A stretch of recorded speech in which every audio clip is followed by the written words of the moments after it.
Hey, what the fuckers? How you doing? It's me, Marc Maron. I just wanted to tell you that on July 21st, that's a Wednesday, we're going to be doing 2 live what the fucks at Comics in New York. And those are going to be good.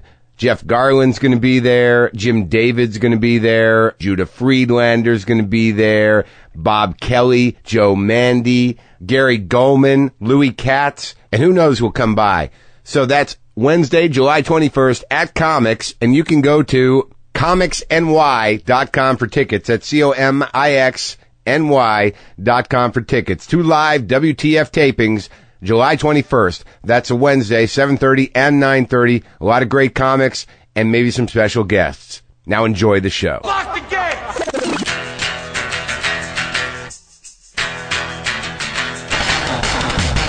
Are we doing this? Really? Wait for it. Are we doing this? Wait for it. Pow! What the fuck? WTF. And it's also, what the fuck? What's wrong with me? It's time for WTF. What the fuck? With Marc Maron. Okay, let's do this, what the fuckers, what the fuck buddies, what the fucking ears, what the fuck nicks, what the fucking knots. Oh, they keep coming in. Listen, folks, let me be honest with you, my friends. I've driven to Joshua Tree. I'm in Joshua Tree National Park. I drove out here for 2 days, needed a break, was going nuts, needed to get some peace of mind. Drove out to Desert Hot Springs, a little hotel there with a hot springs in it with my friend Jessica. And we get there, and the woman's like, there's lemon water in your fridge. There's some coffee cake in there. No one else is at the hotel. It's all yours. Have a good time. And she left. So it's this little 8-room hotel with a hot spring pool. And the way I heard that was, you're free to swim naked at night and do whatever you want all over the place. So that's how that went. But let's get on the spiritual journey, if that's what it is. I'm not sure what it is. I'm not sure why I came out here. I don't really know. I've always been, compelled towards the desert. It might get a little windy, but I think we should go out to the rocks. So here I am in the desert. I don't know if I'm looking for anything. Look at this desert planet. It looks like it's growing popcorn. I don't know. Are there snakes out here? But I don't even know what answers I'm looking for. I'm not on any drugs. I'm not stoned. I'm not on hallucinogens. I have heard that sunblock, the stuff that is in sunblock, causes Alzheimer's. So I don't know if I start repeating myself or something or having any kind of trip, it's probably due to the sunblock and what's in there. The blockers that they use to block the sun, I think, cause some sort of brain damage. I heard that. I don't know if I'm making that up. But I can't tell you how many times I've gone to deserts looking for answers. Oh my God, I'm climbing up a large rock. I'm not even paying attention. And now, oh God, I'm going to be on the top of it. I don't know if I'm looking for the trickster, the coyote, some sort of manifestation of an Indian spirit. Perhaps I am it. What if I'm the guy? That's a little grandiose. What am I starting to realize, folks? Why I'm out here in the desert? I'll tell you why. Because I'm starting to realize that I'm 46 years old and this might be it. This might be the only moment I have. This might be, my God, these are beautiful. I'm short of breath. Oh God. Oh my God. I think it's coming to life a little bit. Oh, I'm just tripping out. They look like giant reclining Buddhas or elephant seals. Or I wish it would just come to life like in a movie. So many deserts. I've been so many places. Oh my God, there's some sort of animal shit up on the top of this mountain here, on the top of this rock. Some sort of animal sat up here and just perched and pooped. Oh. Family with kids here to ruin the fun. What I was saying is I'm 46 years old and I'm past the arc. I'm over the top. I'm not bleak. I'm optimistic. I've never had a better time in my life, but I don't know what's going to happen. I don't know if this is it. Is this it? Am I, is it all just hanging on from here, or is everything going to pop open? I guess that's what I'm asking for. Could somebody please tell me that? Is there some guy, is there a messenger here in the desert that could just give me the key to the rest of it, please? Could somebody help me? Please. If there's, I don't think this is the way you go about this. See, that's why I usually use drugs to get into this, into getting into the state of mind to go on a spiritual search in the desert. You don't just stand on a rock and go, is anyone going to help me? Could somebody please? If there's a spirit or an animal trickster manifestation, some sort of apparition, could something please step up and give me a little advice, please? I've come for some guidance. Anybody? Anything? Hello? Do you see anything down there that might help me? Wood rats. I guess that's going to have to do for now. Okay, I'm still looking for something. Look, all I know is I'm at the base of something called Jumbo Rock. I'm going to the top. I'm looking for the Buddha. I'll check with you if I make it to the top. I'm in pretty good shape, but I don't know if I'm in shape for this. I'm not really a rock climbing person, but I just feel like I need to do this. I need to do it for me. I need to do it for my sense of self. I need to do it because I'm a fucking idiot and I'm probably going to hurt myself.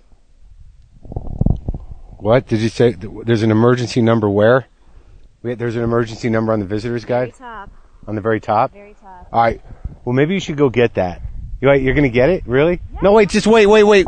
Just first take pictures of me climbing. That'd be good. Get the picture of me falling down, and then go get the emergency number. And this will be triumphant because, I know the podcast is going pretty well, but if I had to overcome, broken spine or something and kept doing the podcast from my garage, my special wheelchair setup, that would be something. Oh man, I don't know if I can fucking climb this. All right, yeah, get the number. I'll be down either very quickly, in a lot of pain, or in a minute.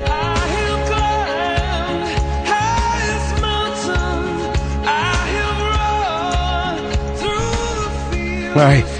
Okay, so I came around the side of Jumbo Rock. I'm about halfway up, and it was very challenging getting up here. I had to lift myself through crevices, and I've been in one of these situations before where you don't really think about it when you're going up. Now, I'm looking back down. I don't know how I'm going to get down. I did this once at the beach, but there was water underneath, and I don't know how I'm going to get down without hurting myself. So I'm up on Jumbo Rock, a jumbo ass. That's me. I'm the jumbo ass on Jumbo Rock at Joshua Tree, looking for enlightenment. Maybe this is it. I've gotten halfway up to the top of the mountain, and I realize I'm a jumbo asshole. I don't know if I can get down from here. Hell, yeah, I think you should call the Rangers. I can't even throw you my keys from here. You can't. I don't even know how I got up here. You can't get to the car. That shouldn't be your primary concern. It should be helping me.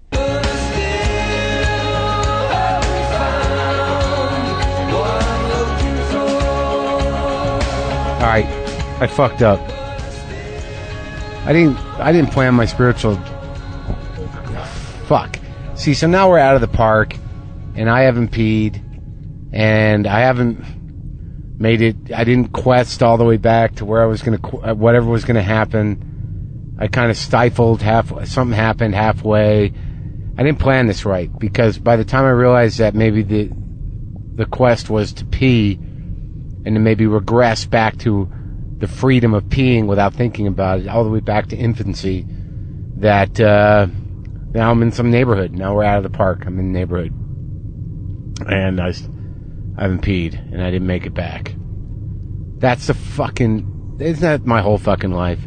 I get about halfway there, and now I can't get back to the freedom of peeing, clarity of spirit,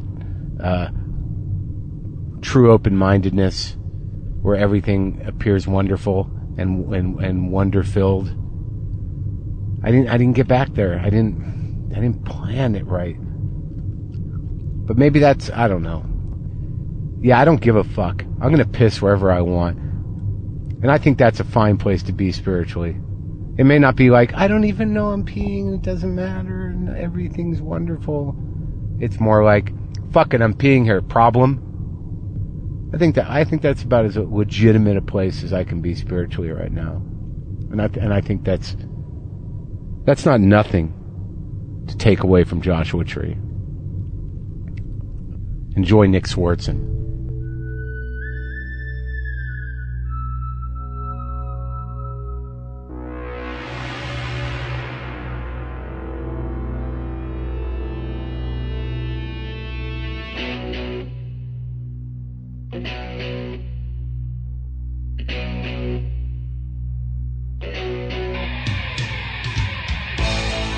Tell me about this new theory you have about driving Los Angeles in the heat with no air conditioner and rolling up your windows.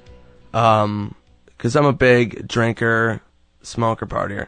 So I'm always trying to find new ways of of detoxing and just trying to find, that balance. Yeah. I'm trying to be the workaholic partier, which Right. is, that's my goal. Yeah. So I came up with this thing where when I'm driving through the city, I fucking roll my windows up and I just bake. You know what I mean? I just sweat. I just sit there. You know what I mean? And it's just, it's intense, but it's like, it's awesome. Does it work for you? Yeah, because it kind of also like de-stresses me a little bit. So it's like a driving spa? Yeah, Like, it's a little driving sauna. do you ever go to the gym and do a real sauna? I do, but it's so much harder. You know what I mean? It's so much easier to do your stuff during the day and fucking drive spa. And then you're good. You know what I mean? I don't have to go to the gym. I don't have to park. Right. I don't have to sit there with somebody else in the sauna. You know what I mean? Like, Yeah, drive spa. it's just me. Yeah, I've got my music. It's bueno. Nick Muy bueno. Swardson. Nick Swardson is in my garage, detoxing. It's going to get hot in here soon. That's fine. So now your commitment to this, like building your life around drinking, and there was just a point where it's like, this is what I do. How do I wrap the rest of life around it? Yeah, that's how I kind of see it. I was like, okay, I'm just gonna commit to this, and I'm gonna make it work. I'm gonna be one of the people that fucking everyone just seems to have like tried to make it work, and it's just like it's really tough, but I'm gonna make it work. Who are some of your heroes along these lines? I mean, there are people you look up to, like that guy seemed to do it. We know, Ross Broccoli. Ross Broccoli, yeah, but Ross, I love Ross, but How did you know Ross? How do we both know him? When did that happen?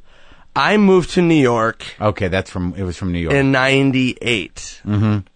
And I met him there. We shared the same, do you remember that apartment on Ludlow? Mm-hmm. And it was a 2-bedroom apartment. Oh shit, that's right. It was his. See, I get all that shit confused. That was when he was able to have an apartment. Yeah.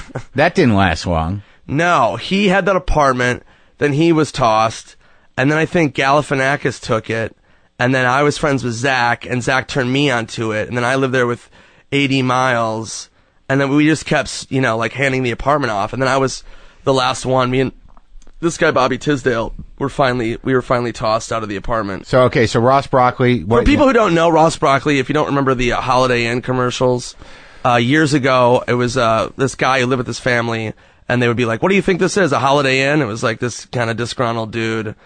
And right, but he was sort of like a Neil Cassidy character for a lot of different people. Like he used to run in political circles and he ran in comedy circles, and he's notorious. Like I went to his fucking birthday party at Jimmy's house, the old Coke dealers, and there was like 40 people that were invited to that party. I think it was before you were out there, maybe. Was that in Alphabet City? Yeah. Yeah, I remember that apartment. Right. I wasn't there though, but I remember that. Well, they had cooked a goose, and you know what?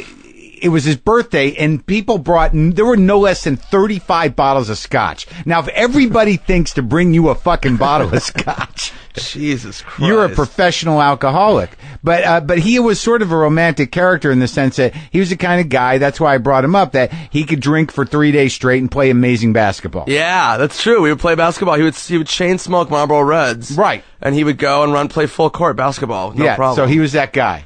I remember the one time me and Ross we bought Blow in Alphabet City, and it was such shitty Coke, and we did it, and then we went to watch Chris Farley's last movie. Yeah. It was I talked him into seeing it. It was I can't remember, it was him and Matt Perry. Yeah. And Ross and I were the only ones in the theater, and we were doing Coke, and Farley had already passed away. So we're sitting there doing coke in the theater, and then Ross was like, "We gotta get out of here, man." So he leaves to go get his money back, and he has coke all over his face. Yeah. And he's talking to the woman at the box office, and he's like, "Can we get our money back?"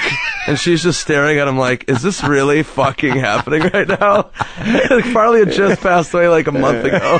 And that's the way Ross was, too. He was always like up front, like, "Rrr, rrr." Yeah. But he's like a lanky guy. Wasn't an intimidating guy in any way. Yeah, no, I don't think I ever saw him eat in the 10 years, 15 years I've known him. Yeah, you know, I don't think I have either. I think the fourth of, are you going to smoke cigarettes? Merritt's. Holy yeah, shit. I was turned on to Merritt's by Friend Merritt Lights. Those are horrendous. I dig them. You Honestly, do? yeah, there's no, like, kind of hangover from it. Like, sometimes I'll get shitty, smoky hangovers. I mean, but, I haven't like, smoked in a long time, but when I tried to smoke Merritt's, I didn't enjoy them. You're telling me you get some flavor out of those? You like them? I'll give you, it's not flavorful. Right. It's not a flavorful experience, but it's smooth. Okay.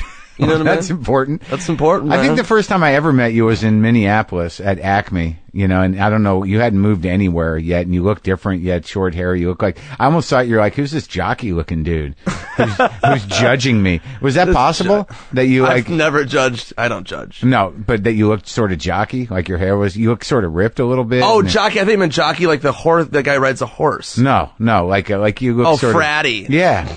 I mean, kind of. I don't know. What were you doing in Minneapolis in, say, 1990? I don't know. Did you grow up there or something? Yeah, I'm from Minnesota. Oh, that's why. Yeah, born and raised. Oh, okay.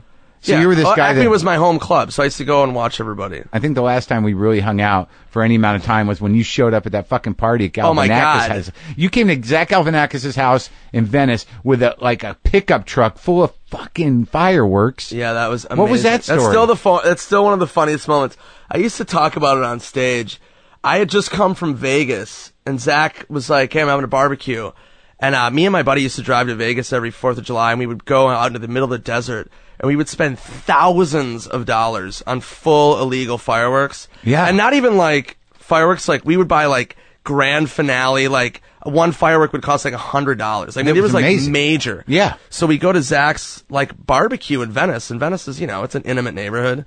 And I unleashed these fireworks, and That's people the were just greatest like, time. people were just, you know, comfortably on the deck, like eating hot dogs, and all of a sudden this just cacophony of just missiles, and it was so loud. And Mark, I'll never forget it. Mark just saw this, and just a little switch just flicked, where he just became like 12 years old, and all of a sudden it was like game on.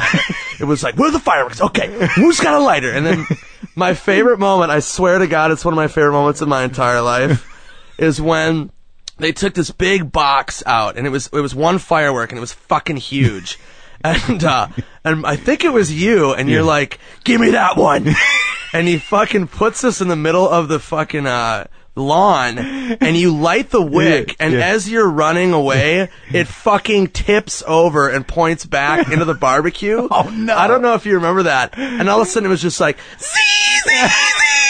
and it's fireballs shooting at people. And you were laughing like fucking Satan, dude. You were just like, and I was laughing to tears. Oh, it's so and we were just funny. laughing while people were just screaming, and it was shooting fireballs into the bushes, into the trees, It was into crazy, the neighbors. and we couldn't stop it. It couldn't stop it. It was just Oh. mayhem. It was basically like, just pray that we're not all burned That alive. was amazing. And then we were out front shooting each other with Roman candles, and it just never Yeah. ended because, like, I was already sober, so it was giving me a big old rush, running no. around setting shit on fire. My hand to God, I still remember you were Fucking just on great. cloud nine. Yeah. You know, I had Dane Cook in here the other day. Oh, you did? Yeah, How yeah. was Dane? I just saw him last night.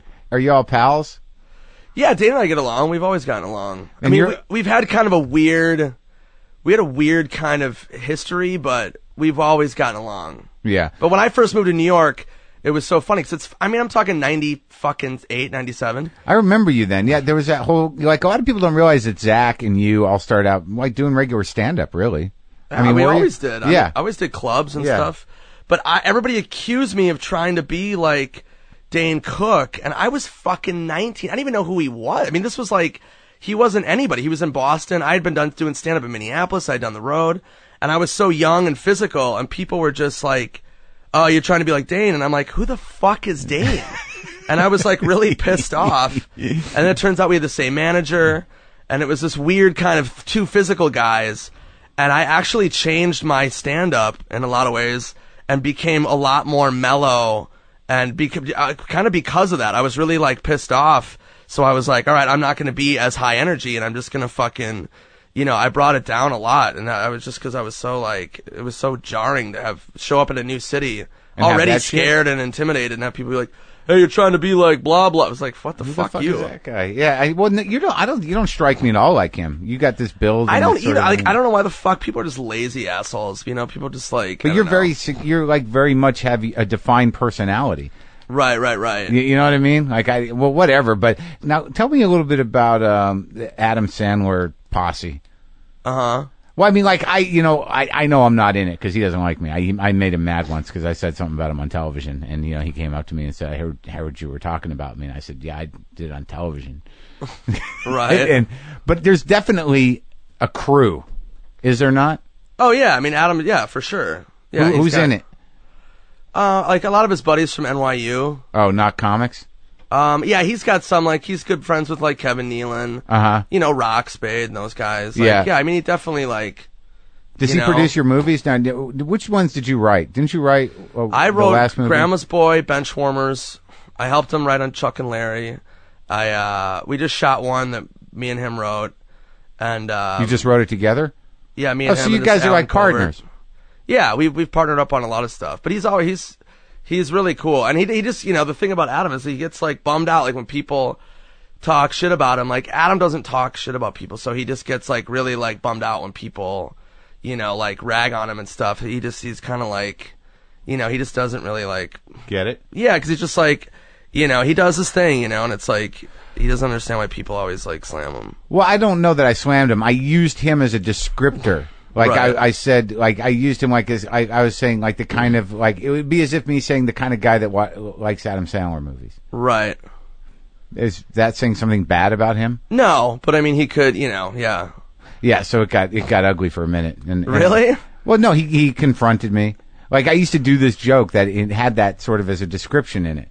It was not in a positive light necessarily. Right. And one of the dudes that I know, an old buddy of mine who I went to college with and used to write with in college, came up to me, and said, I can't believe you're shitting on Sandler in his own club. And I'm like, what are you, a Sandler stooge? I mean, you're here.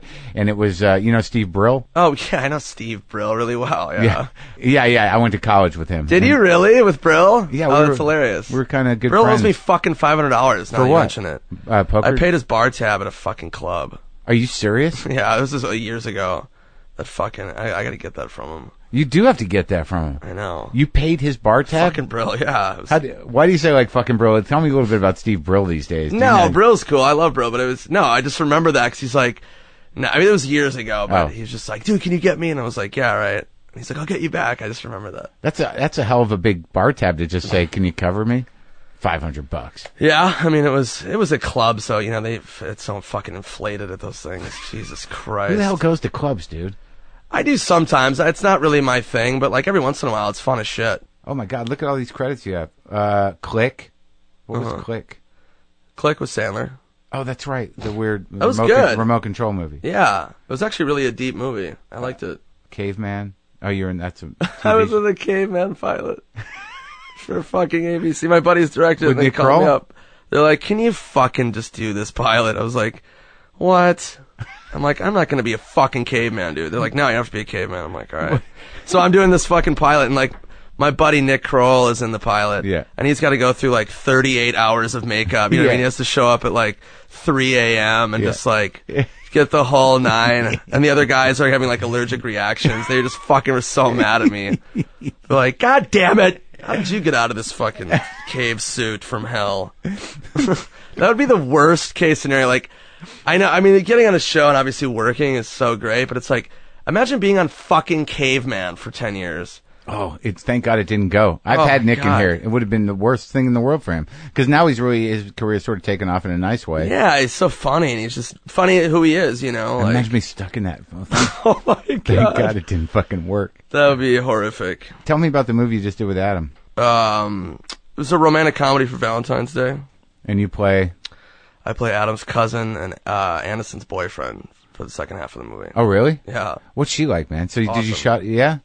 Like, is she like? Does she smell nice? And I mean, is she like perfect in She's every great. way? She's like, honestly, she's the coolest, nicest, sweetest. Like, she's just so down to earth. I swear to God, it's like, I swear to God, you wouldn't believe it. She's so grounded and like, it's crazy. She's awesome. Yeah. My hand to God. Yeah. And did anything weird happen on set?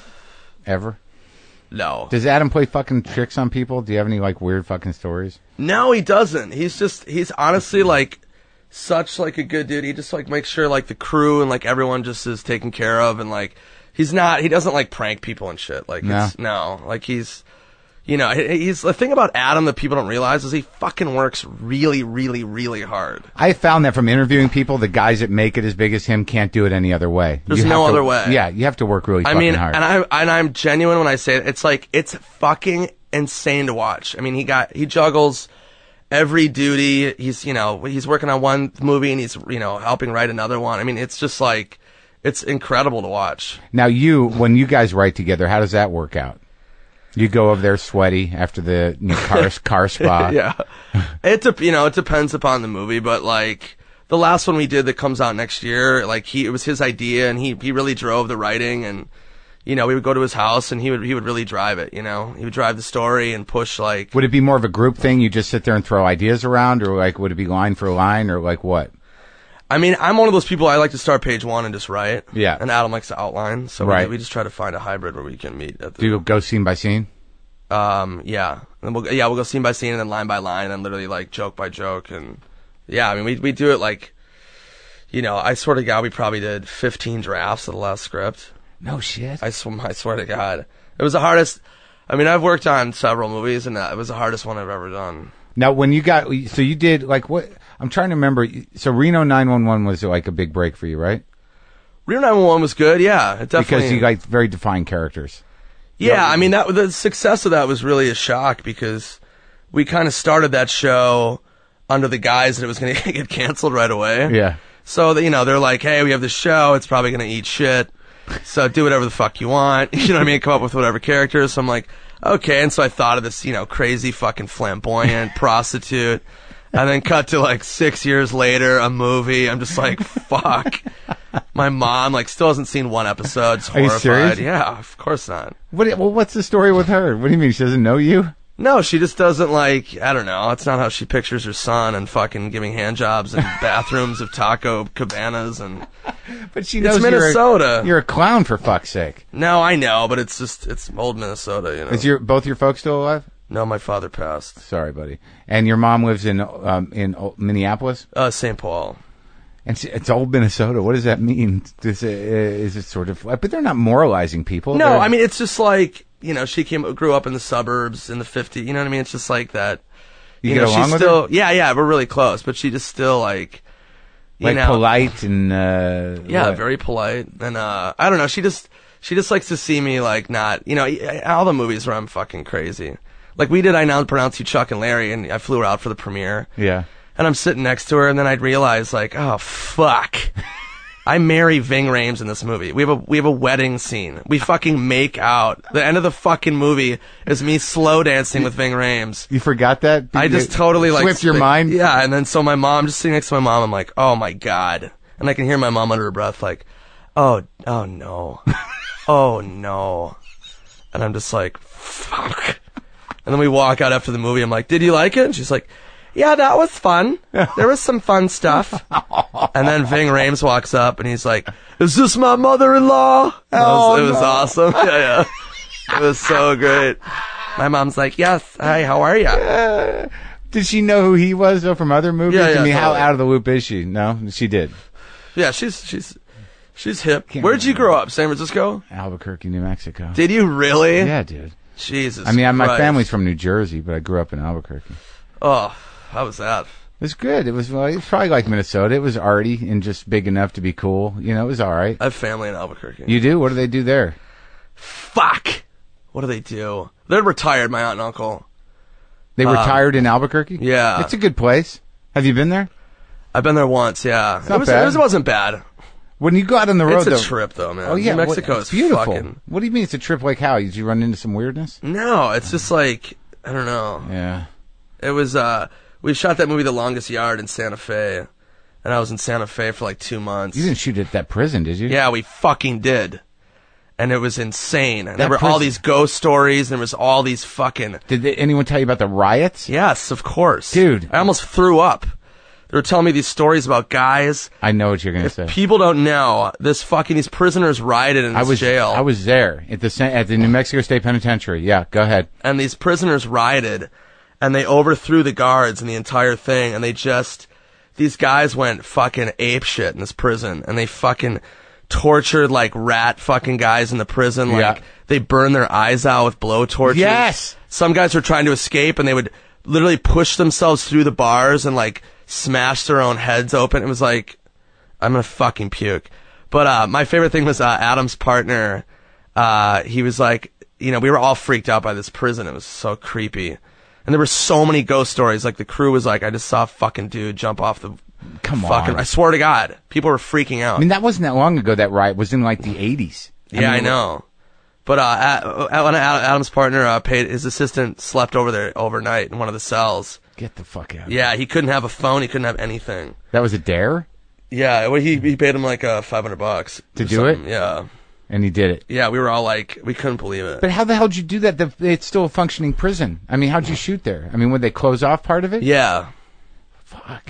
Yeah, it was fucking intense as shit. But you had a good time, though. It's pretty, right, New Mexico? It is beautiful, yeah. It was cool. Were you in we were in a movie together, but your movie career took off, mine not so much. We were in Almost Famous, and you had one line in that, I think. Bowie! Yeah. I did a little scene, but it got cut out. Yeah. But I remember it was you and me and Mitch Hedberg. and fucking who else was in it? Was there a couple comics? I feel like there was more. Mitch was in that poker scene with Peter Frampton. Yeah, Fallon was in it. Yeah, he was great. Yeah, he was good. There were a couple guys. You guys, you're buddies with Fallon and with Jamie, right? Pretty Kennedy? close. Yeah. Very good friends. I love Fallon Jimmy. too. Yeah, I love Jimmy. Yeah, I want to do a show. I actually like watching his show. Yeah, I think his show's great. I think he does a good job. Yeah, I think so too. Because I think he's the only guy on TV that looks like he's having a fucking good time. Yeah, he's totally excited. He loves it. He loves what he does. Like, yeah, you don't feel like it's like he's working. Yeah, he genuinely like is excited to have people on. He's such a sweet guy. I feel like in a lot of the comedy they're doing, because 80 Miles is a head writer, they're doing like long form, weird episodic sketches and shit. It's pretty good. Yeah, they do cool shit. There was one like he had somebody on. Fuck, who was it? Matt Damon? I don't know. Somebody, and he's like, all right, so just so you know, we just set up some beer pong, so let's play beer pong. They like just played beer pong. It was just like, yeah, it's cool, man. So what's an average night out for you in terms of like, what'd you drink last night, just out of curiosity? I just drank Bud Lights. That's it? It was Wednesday, so I try to like pace out for the weekend. I don't want to go too big. Now, what happens on the weekend? Like, you get... It can be a shit show. Yeah? It depends. I'm a big sports freak, so if there's a big game on, or if it's a fucking tense moment, I can kind of melt down. Like what? Like when the Celtics lost to the Lakers, I had a complete nervous breakdown, and I just was grabbing any bottle I could and just trying to numb. You were drinking off other people's table, like kind of like walking through the restaurant, going, "You done with that?" I was just cannonball on people's tables. How are you a sports fan? How the fuck did that happen? Oh my God, I'm a fucking psychotic. My whole life, I grew up in Minnesota. It's like big sports town. Like any sport. I'm a fan of most sports, yeah. Diehard football, college basketball, baseball. Those are my big three. No shit. Yeah, like fucking crazy. Like, what's the craziest? Do you go to games? Go to games, fly to games. You fly to games? Oh, yeah. Like, who do you follow in terms of flying to see them? Like Minnesota Vikings, I'll fly to go see them. I'm a big college basketball. I'm a big Duke fan. I've seen Duke win the national title twice, which I'm thrilled about. And, I get fucking crazy. Well, could you explain to me why sports is so good? Because I don't have it at all. Like, I can't. I know, it's so weird to me. Like, people who don't, I have friends who are like, not many, but I have friends who just like can't get into sports. I love sports. I love sports because you're more into politics, right? Not really. Oh, okay. I'm just into, making myself feel better. You're into Dasani water. Yeah, you're just really dialed someone in. Bought that. No, I mean, yeah, I like politics, but the comparison then would be that the competitive element of it, the feeling of competition is what's exciting. Yeah, and it's like there's a winner and there's a fucking loser. You know what I mean? Yeah. Politics are so much bullshit. You know what I mean? I have friends who are so political, and it's just like it's such a never-ending cyclical fucking shit Tijuana toilet of fucking bullshit. Tijuana, politics is different because people are believing in things idealistically, and the people that represent them will never realize those ideals. And a lot of politics, not a fair game. Whereas, like, with sports, it's like, this is the rules, this is how it goes. Yeah. That's where we're going. Yeah, it's just such a shit show. Sports is like, you have a team like the Minnesota Vikings are my football team. They've been on my team since I was a kid. Are they good? Yeah, they're great. And we're going to win it this year. Really? Yeah. The whole thing? Yeah, we're going to win the Super Bowl? Super Bowl. Yeah, and I will be there, and I'll probably Do you be really crying. think they're going to do that? Yeah, 100%. We should have won it last year.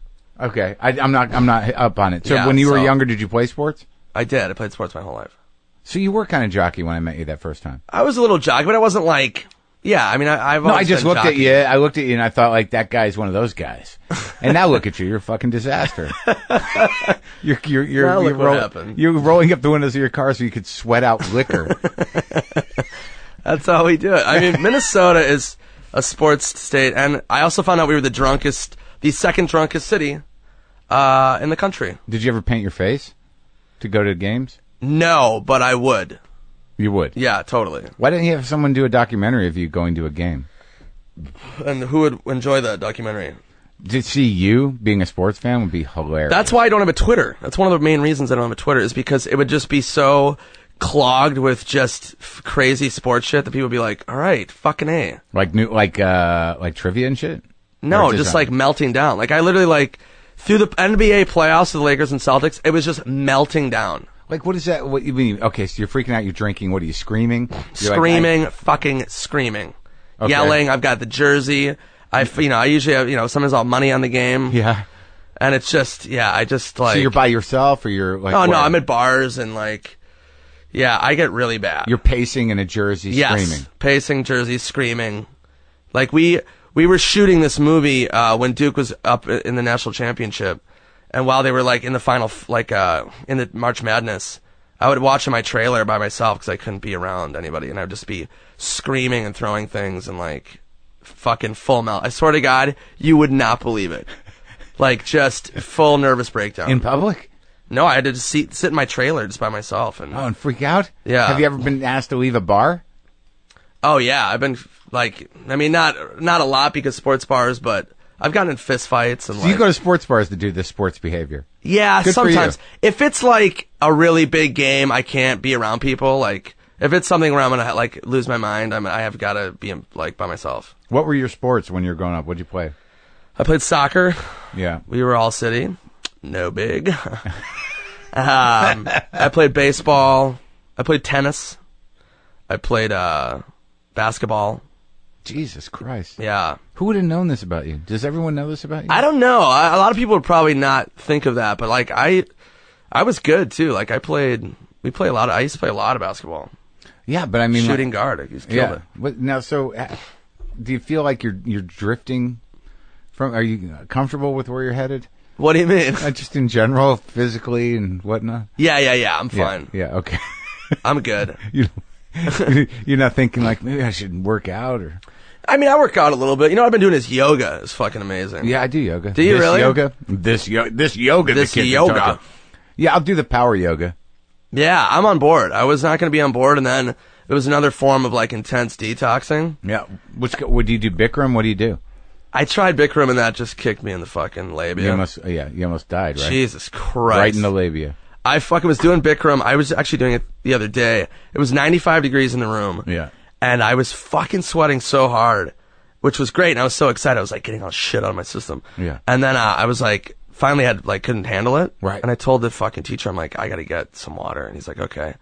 And then I was like, you know what? I think I'm done. And I go, we're almost done, right? And it was an hour class. And he's like, nah, it's been 25 minutes. And I was like, no shit. And he was like, yeah. And then I felt like an asshole. Did you go back in? No. I've been in the hot yoga. I wouldn't do Bikram, but I'll do the hot yoga because I like the power yoga in the hot. I like the hot. Yeah. Because it feels like it's doing something the same reason you're doing it. I feel like this has got to be working for me. But there have been times where I've almost fucking gone down. Yeah, I bet.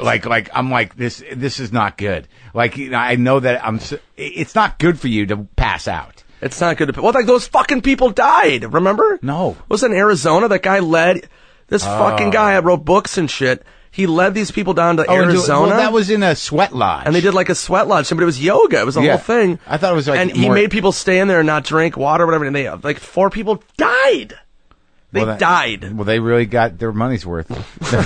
I mean, they're at peace now. They are definitely enlightened more than the rest of us. They're on another plane. That's for sure. When you drink, do you drive usually? No, I'm kind of like I used to, and I really cut that out. Really? Because did you ever get busted? I never did. Knock on wood. I can't believe I don't have a DUI. I just can't believe it. I can't believe it either. Did you ever get your ass kicked? No. That's amazing too, isn't it? Yeah, I can fight. You can? Yeah. Have you been in fights? I've been in fights, yeah. Really? Yeah, About totally. what? Sports or just drunken mayhem. Yeah, I've toned it down a lot, but like, yeah, I can get fucking kind of crazy. What's your style? Just like go crazy, or are you collected about it? I'm the guy who's like, I never really start shit unless someone starts with me. Yeah. But like, you know, like if somebody gets in my face, one of my favorite moves is like spit in someone's face. You do that? It's so disrespectful. So horrible. And then they get so freaked out, and you got to throw the first punch if you want a chance. Yeah. So, but it's also tricky because it's like you can get arrested. So, now that we're grown-ups, you can get arrested. So you spit in their face and pop them? I spit in their face, and then they'll kind of freak, and then they'll kind of throw a punch. Did you just fucking, what the fuck? Yeah, they can't. And then like, push. But I've been good for a while. I mean, you know, with all the stuff I'm doing, and you know, you can't act like that. So I mean, that was years ago that I did You mean that. when your star is rising, you can't be a fucking disaster? Well, I got stuff coming out. You know, you got to be professional. You know, my manager sat me down a couple years ago and was just like, you gotta just bring it down, because me and my buddies started a literal fight club. Like a real one? A real like fight club. We would get drunk and fight on the lawn. Yeah. And I came in with like black eyes and like bruises all over, and my manager was just like, yeah, this is stopping right now. Which guy at Blessing and Gray? Bernie Brillstein. Oh, so you dealt with Bernie was my manager for 6 years before he passed. God rest his soul. Yeah, I met him in Aspen, and I just remember going in the bathroom, and he would take his pants all the way down. Drop trow. Yeah, all the way. Good for him. Yeah, he was that's amazing. So you actually you were like, what, in his last clients, I guess, huh? Yeah. That he signed on to work with himself. Yeah. And what was that? What was it like sitting with him? Well, he told you he can't. He just wanted to stop you from having the Fight Club. Yeah, he pulled the plug on Fight Club. What other moments of wisdom did he have? Because he was amazing, man. He really was genius. In his book, Where Did I Go Right? It's a really great book if anybody wants to. But I mean, he represented some real train wrecks. Yeah, I mean that's when I was like, I should dial it down, because he like represented Farley and Belushi, and you know, I mean, he handled Andy Dick for a while, you know what I mean? So I was like, yeah, I should probably tone it down. But did he sit you down and say, you know, what the fuck are you doing? Yeah, he for sure did.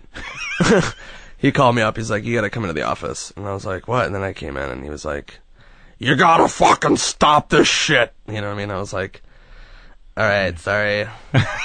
But it was great because my dad had passed away, and Bernie kind of took his place, which was really cool.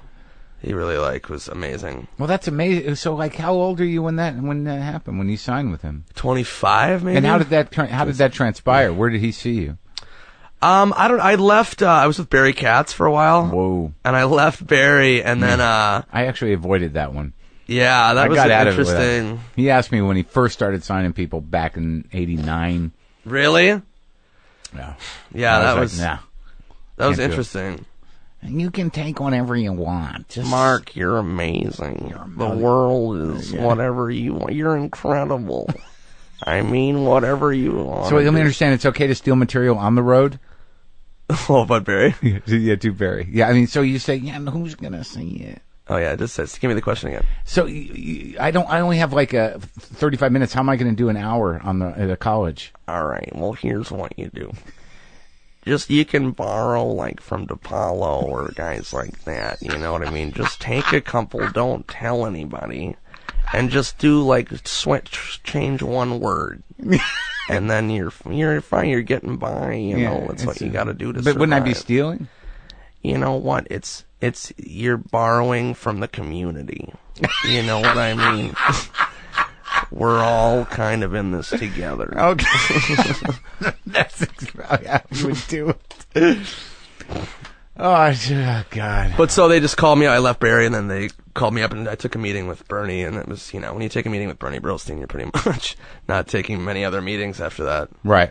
But he was great, man. He was really honest and just old school Hollywood. He was so fucking candid and amazing. Like, I'll never forget, I did Jimmy Kimmel once, and I was promoting some shit, and then I was definitely hungover. And I got off stage and I went to the green room, and everyone always kisses your ass, when you fucking do TV and managers. You were great. Yeah, that was dude, hilarious, man. That was gold. It was all gold. Oh no. So fucking it was that shit show. Yeah. And then I called Bernie. I'm like, hey, did you see it? And he goes, yeah, I saw it. And I go, what'd you think? And he goes, we were funny. It was, it was just funny. And he goes, you look like you slept in a fucking dumpster. He's like, Jesus Christ. Put on a fucking clean shirt. You're on TV. And I swear to God, I looked down at my shirt, and he's like, you have 2 stains. And I looked down, I had 2 stains on my shirt. And I was like, nobody wanted to point that out to me when I was about to do national television. But he was just like that, man. He was great. And I have a character that I do called the Gay Robot. Yeah. And he always called it Gay Robot. That was my favorite. Robot? Robot.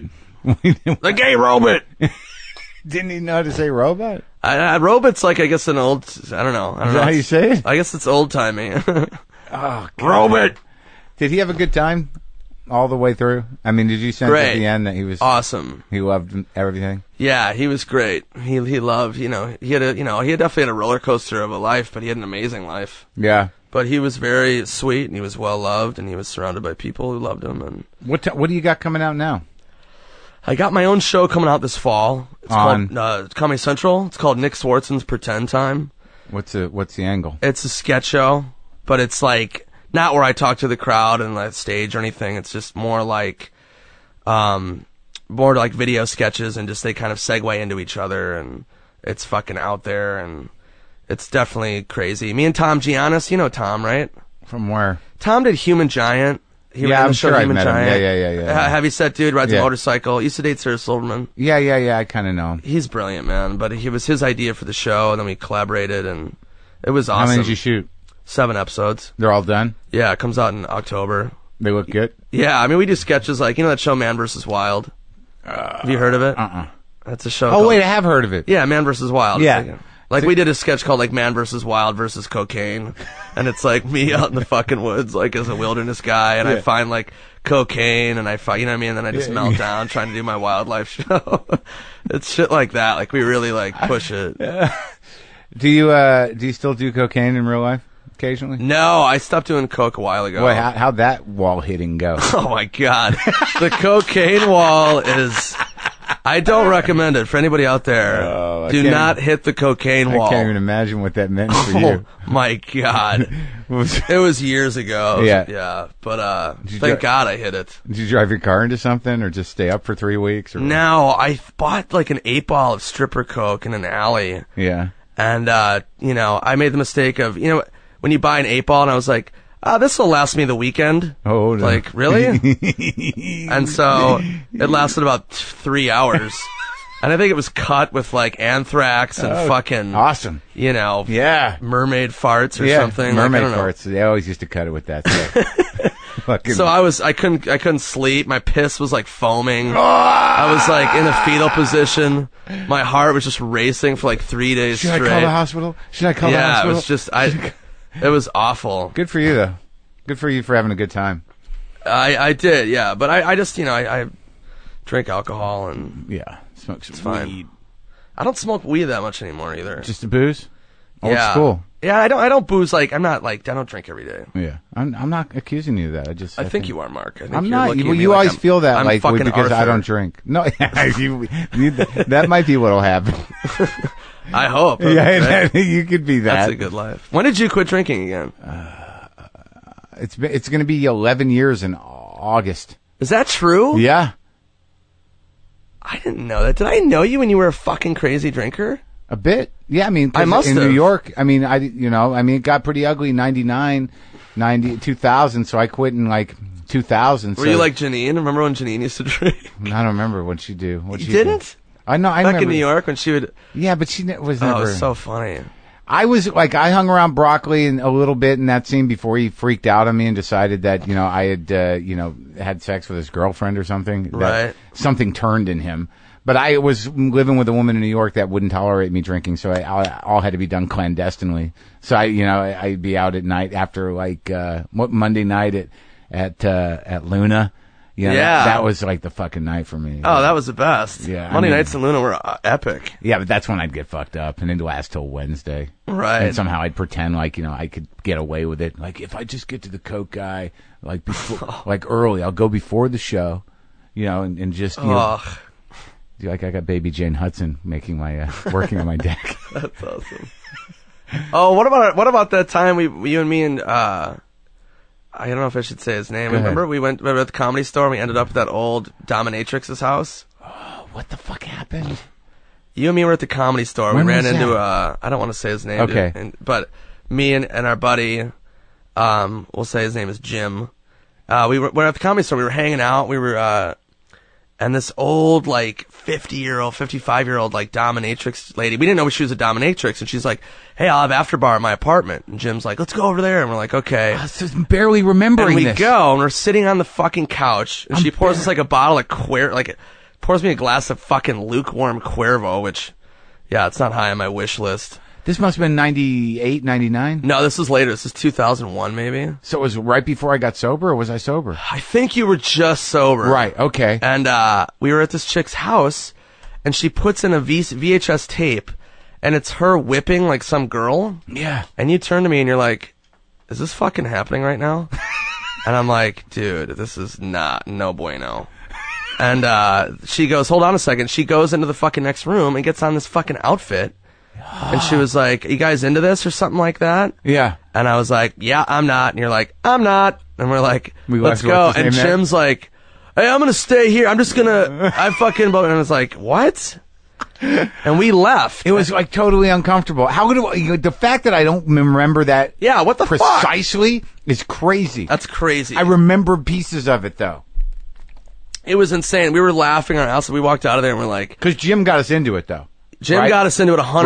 Right. And then Right. I saw Jim the next day and I'm like, what the fuck, dude? Did you get a fucking whip in your asshole? And he's like, no, I left right after you guys. I'm like, oh, yeah, my sure. God. Yeah. After Jesus Christ in heaven. do you have memories like that where it's just like pieces? They're just pieces of things. I for sure do. The worst, though, is my memory of people and faces is so horrendous. Well, if you've lived in enough cities, it becomes impossible to place people. It Like, does, right? Like, Well, I always feel guilty, but I'm like, I meet like 5,000 people all the time. You get to a certain age where you're like, I know, but I don't know where you fit into the big picture. Yeah. Like, you New York, you Minneapolis, are you Boston? Like, I mean, I've been in San Francisco, New York, L.A., Boston over the last 25 years. Right. So where's your piece of this? I don't know. fucking know. I saw a chick yesterday who I went to college with. And like, I had to, screw her into the right hole. Like, 'cause she was best friends with my first girlfriend in college, but I didn't know if she knew my first wife or not. Like, it just gets a little crazy. Right. Yeah, Whatever. no, it's brutal. I feel bad, and then I feel bad when people, like, are like, we did the thing. And it's like, all right. You got tour coming up or no? No, I'm taking some time off. I'm shooting a couple more movies. I got 3 movies coming out next year. I'm super fired up. One that you co-wrote with Sandler and the other ones? Yeah. Did you write them? No, the other ones I did not write. But, yeah, I'm going to get back into stand-up. I'm kind of chipping away and starting from scratch and trying to write a new hour because I like to have new material. Like, Yeah. I know you do too. Yeah. I can't fucking do stand-up if I'm telling the same jokes over and over. Because you want to die in your body. Yeah, it's just awful. Like, What's the people point? don't realize. All it takes is one new joke to lively up everything else, but you want to get it. Yeah, you want to get a full show. I just feel like I'm not a scam fucking guy where so many comics go and they just hoard themselves out for the money, but it's not, it's a show that's like people could watch it on, what I mean? Yeah. You want to have a whole DVD. new hour. Yeah. Yeah, so people don't go back and say, like, oh, he's doing the same shit. Yeah, we're in a fucking recession. I'm not going to have people fucking waste their money. And what's the name of the Nick Swardson? It's called Nick show? Swardson Pretend Time, and it's October 12th. Right, buddy. Well, I'm glad you did this. I think we got a lot done. Yeah, buddy. Thank you for having me, always. Do you want me to tell you how to get home, or are you going to be all right? I'll find the nearest bar and just figure it out. I'll float home at some point. All right, buddy.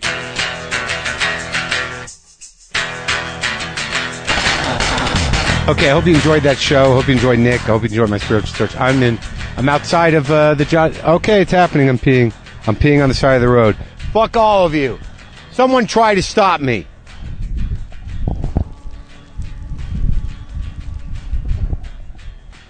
Haha.